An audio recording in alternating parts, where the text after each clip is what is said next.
I just wanted to say, as I was walking around a little earlier for the past couple hours, I saw a lot of veterans out there. Looks like some that are still serving, some that are from the Vietnam War era, and all in between. I just wanted to let you know something. I know you don't hear this enough, in my opinion, but just know that among those of us who are still serving on the home front and the front lines, you are the stuff of legends, and you always will be. I just wanted to thank all of you. Thank you so much. One of the things that the military is best known for is our culture of moral and ethical core values. I'm sure anyone who's in the military has heard the term core values before.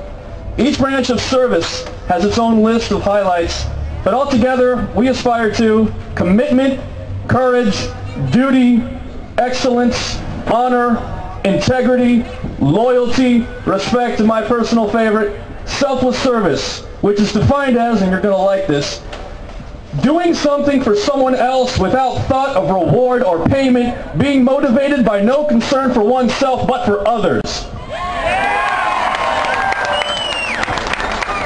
Both my uncle and my grandfather served in the United States Air Force. There have been Websters in the United States Armed Forces since before there was the United States. This legacy of values is something that I will be proud to pass on to my own children one day. As patriotic American citizens, we have a responsibility to understand what values and principles America was founded on, and to hold these values dear, come what may. What does it even mean nowadays to be American or patriotic? These terms have been thrown around a lot lately. While we certainly cannot accuse everyone who disagrees with us of being un-American, without some idea of what these words really mean, they will soon mean nothing or anything. Which values and ideas are open to debate, and which ones are truly our core principles, part of our heritage? There are 4 such core values. Take away from these elements, and the America that we love and fight for and die for is undone. The first one of these ideals is democracy, rule by the people. In every national identity there exists some person or group of people that possesses what some have called the divine right to rule. In a monarchy, this right belongs to a single person, but in a democracy, rulership belongs to the people as an intrinsic right, along with an equality of worth and voice.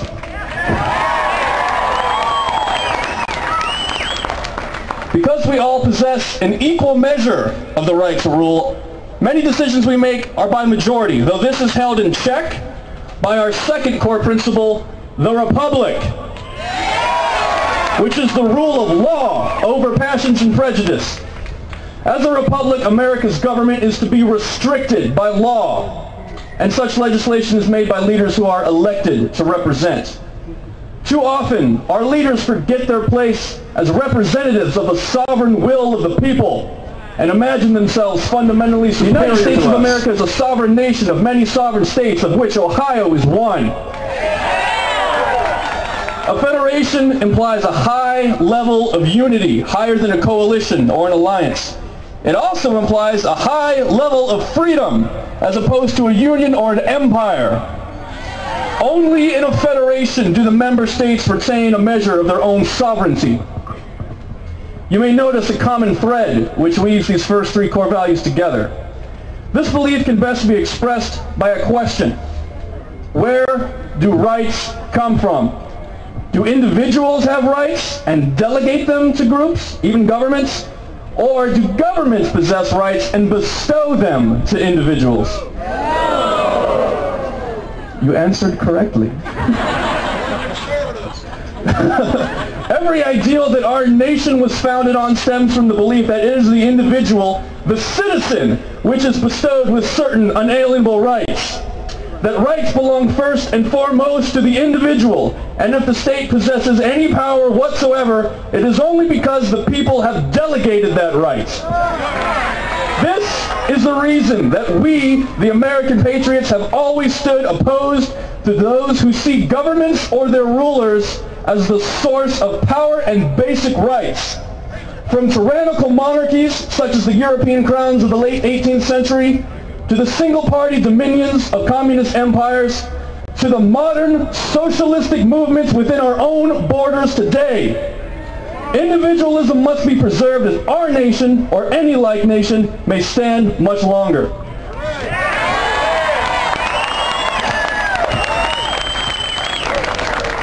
The fourth and final core American principle, crucial to our identity, is likewise a natural extension of our American heritage as champions of the individual. This core value is the one that brings us all together today. Across this great nation in over 1,800 American cities, in what will be remembered as the single largest one-day multi-city gathering in history, we have assembled as a mighty army of noble citizens to express our belief in the free market, in capitalism.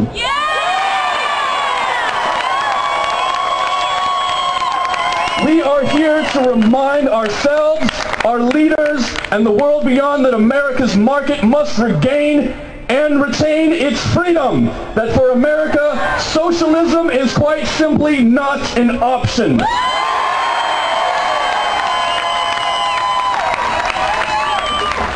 Capitalism is the pursuit of success through competition. The ability to succeed requires the risk of failure. But good news, failure is not permanent. Failure is a crucial requirement for success. The free market does not and cannot separate us into the permanent successes, which are somehow to be despised, and the permanent failures who are somehow to be pitied. Capitalism is only capable of dividing us into those who give up after 10,000 failed attempts and those who remain to succeed on the 10,001st. Democracy requires capitalism. For what other market system is possible when individual citizens are free to be masters of their own destiny? The Republic requires capitalism, for the Constitution grants no power whatsoever to the government to decide who will rise and who will fall, nor to confiscate wealth and voice from one and give to another, nor to assert itself as the master of the private sector. Even the Federation requires capitalism. For any system, whether commercial or political, which resembles a single body dominating all lessers, is an empire, a concept which is and ought to be utterly alien to the American patriot. As Americans, we are diverse in every way possible. We will disagree with each other. But though we are a melting pot of cultures, faiths, colors, and languages, we do possess a unique identity in this world that no other nation can claim and no misguided fellow citizen can destroy.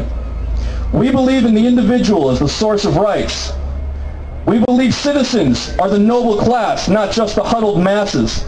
We believe that laws are the people's shield, not the government's sword. We believe states can unify without being conquered, and we believe that a separation of market and state is just as vital to freedom as that between church and state.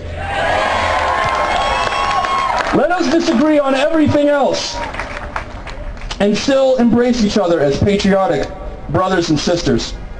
Let us feel no fear, but only conviction as we confront those who would attack democracy or the Republic or the Federation or capitalism.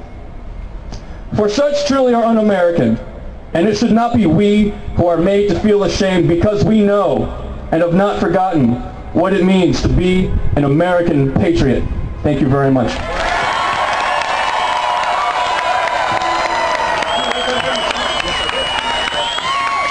Thank you, Caleb, a reservist in the United States Air Force. Thank you, my friend. He speaks it and he feels it. There's no doubt about it.